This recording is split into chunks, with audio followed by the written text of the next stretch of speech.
تاریخ اسلام میں ایک سلطان گزرا، اس کا نام سلطان حمید تھا. سلطان حمید بہت بڑا سلطان گزرا. اس کا اپنا اسٹائل تھا، لائف اسٹائل تھا.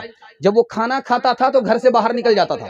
باغ بگیچے میں اس کا پلنگ لگتا تھا، پلنگ میں پھول بچھایا جاتا تھا، اس پہ وہ قیلولہ کرتا تھا، 2 پہر کا آرام کرتا تھا. اس پلنگ کے اوپر جو پھول لگاتی تھی اس لڑکی کا نام تھا زینت، وہ نوکرانی تھی. وہ پھول کا بستر لگا رہی تھی. اس کو احساس ہوا کہ بادشاہ پھول کے بستر پر روزانہ سوتا ہے، پھول کے بستر کا مزہ کیسا ہوتا ہے. آج میں سو کر کے دیکھتی ہوں بادشاہ کو آنے میں دیر ہے. جیسے ہی وہ سوتی ہے، تھکی ماری تھی، تھکی ماندی تھی، جیسے ہی سوئی آنکھ لگ گئی، بادشاہ جو آئے تو دیکھا کہ واہ کتنی بدتمیز لڑکی ہے، میرے بستر پر سو رہی. کوڑا نکالا، برسانا شروع کیا. لڑکی ہنسنے بھی لگی، لڑکی رونے بھی لگی. بادشاہ کو بڑی حیرت ہوئی، میں اس کو مار رہا ہوں، یہ ہنس رہی ہے، بڑی حیرت ہو رہی ہے. رونا تو سمجھ میں آ رہا، ہنسنا کیوں ہے؟ تو لڑکی سے پوچھا کہ لڑکی بدتمیز، میں نے تمہیں غلطی پر مارا، تو ہنستی کیوں ہے؟ کہا حضور ہنسنے کی وجہ یہ ہے میں تھوڑی دیر آپ کے بستر میں سوئی، مجھے آپ نے اتنے کوڑے مارے اور آپ نے اسی بستر پر 55 سے 55 کیا ہے، خدا تمہیں کتنے کوڑے مارے گا. اس خیال سے مجھے ہنسی آ رہی ہے. جو بادشاہ مغرور تھا وہ اللہ کا درویش بن گیا. پڑھی لکھی لڑکی کی نصیحت کا جملے کا اثر درندے کو انسان بنا دیا. وقت طلوع دیکھا، وقت غروب دیکھا، وقت طلوع دیکھا، وقت غروب دیکھا، وقت طلوع دیکھا، وقت غروب دیکھا. اب فکر آخرت ہے، دنیا کو خوب دیکھا. اوروں پہ معترض تھے لیکن جو آنکھ کھولی کھولی، لیکن جو آنکھ کھولی اپنے ہی دل کو ہم نے اپنے ہی دل کو ہم نے گنجے عیوب دیکھا.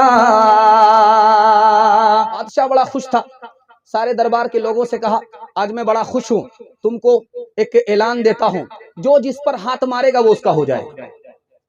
جس کو جہاں موقع ملا ہاتھ مارا، کسی نے دوسرے ہی کی جیب میں ہاتھ مار دیا.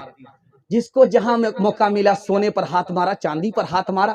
ایک لڑکی کالی کلوٹی نوکرانی بادشاہ کے سر کے سامنے کھڑی ہے، وہ کسی پر ہاتھ نہیں مار رہی ہے. تو بادشاہ نے کہا رے بے وقوف لڑکی، سب نے ہاتھ مار لیا، جس کو جہاں موقع ملا ہاتھ صاف کر لیا، تو کھڑی کھڑی کیا منہ دیکھ رہی ہے؟ اب بادشاہ سلامت میری ایک شرط ہے، میں جس پر ہاتھ ماروں گی وہ میرا ہو جائے گا. بادشاہ نے کہا ضرور ہو جائے گا. اس نے جھٹ سے بادشاہ کے سر پر ہاتھ مار دیا. اب سارے لوگ جو سونا لوٹ کر کے کھڑے تھے، 9 دو 11 ہونے والے تھے، وہ مارے شرم کے پانی پانی ہو گئے کہ گھاٹے میں تو ہم ہی لوگ رہے. جس نے بادشاہ کو حاصل کر لیا ساری بادشاہت اس کے حصے میں چلی گئی. دھیان سے سنیے گا، ہم لوگ کا جملہ ہوتا ہے ہڈی ماں باپ کی اور چمڑی استاذ کی. یہ جملہ بولتے ہیں. مکتب میں اگر بچہ ہمارا پڑھتا ہے، مدرسے میں ہمارا اگر بچہ پڑھتا ہے، اسکول میں ہمارا بچہ پڑھتا تو ہم لوگ کیا کہتے ہیں؟ ہڈی ماں باپ کی اور چمڑا گوشت سب استاذ کا. یہ غلط ہے. باہر کا غصہ ہے بچے پر ہم اتارتے ہیں، کرے کوئی بھرے کوئی، یہ بھی غلط ہے. بات پر اگر آپ بچے کو ماریں گے، ڈرا کر کے دھمکا کر کے کام نہیں نکالیں گے، 3 بڑے نقصان آپ کو اٹھانے پڑیں گے. بچے کا دماغ کمزور ہو جائے گا، وہ یاد رکھے گا پھر بھول جائے گا، آگے نہیں بڑھ پائے گا، اس کا دل کمزور ہو جائے گا. اور تیسری بات پر بچے کو ماریں گے وہ بے شرم اور بے حیا ہو جائے گا. جو بچہ بے شرم اور بے حیا ہو گیا وہ نہ اچھا انسان بنے گا نہ اچھا مسلمان بنے گا. دوسری بات، ہم لوگوں کی طرف سے کوتاہی کیا ہوتی ہے؟ ابھی چھوڑ دو، بچہ ہے، بعد میں بڑا ہوگا، ٹھیک ہو جائے گا، نیک ہو جائے گا. غلط ہے. 4 وجہ سے غلط ہے. اس کو بہت دھیان سنیے گا. ہمارا کیا خیال ہے؟ ابھی چھوڑ دو، بچہ ہے، نادان ہے، بعد میں دیکھیں گے بڑا ہوگا، نیک ہو جائے گا. غلط ہے. عادت کے خلاف ہے. بچے کو اگر آپ اسکول نہیں بھیجیں گے وہ اسکول نہیں جائے گا. دنیا کا کام بغیر کہے ہوئے وہ نہیں کرے گا. تو نماز بھی بغیر حکم کیے ہوئے وہ نہیں پڑھے گا۔ دوسری بات بچے کی کیا ہے، بچے کے حوالے سے سنا رہا ہوں، دھیان سے اس کو سنیے گا، اللہ کے رسول کی حدیث کے خلاف ہے۔ بچے کو اپنے حال پر آپ نہیں چھوڑ سکتے۔ 7 سال کا بچہ ہے، نماز کا حکم کیجئے۔ 10 سال کا ہے، نماز نہیں پڑھتا، اس کو ادب دیجئے۔ بچے کو اپنے حال پر آپ چھوڑ نہیں سکتے۔ تیسری بات، ماں باپ نے اپنے حال پر بچے کو چھوڑ دیا۔ بچے اگر نماز نہیں پڑھتے ہیں تو بچے گنہگار نہیں ہوں گے، ماں باپ گنہگار ہوں گے۔ آپ کہیے چاہے وہ پڑھے یا نہ پڑھے، لیکن آپ کو نماز کے لیے کہنا ہے۔ چوتھی بات، جس بچے کی عادت بچپن میں نماز پڑھنے کی نہیں بنی وہ زندگی بھر نماز نہیں پڑھتا ہے، عادت تو بچپن میں بنتی۔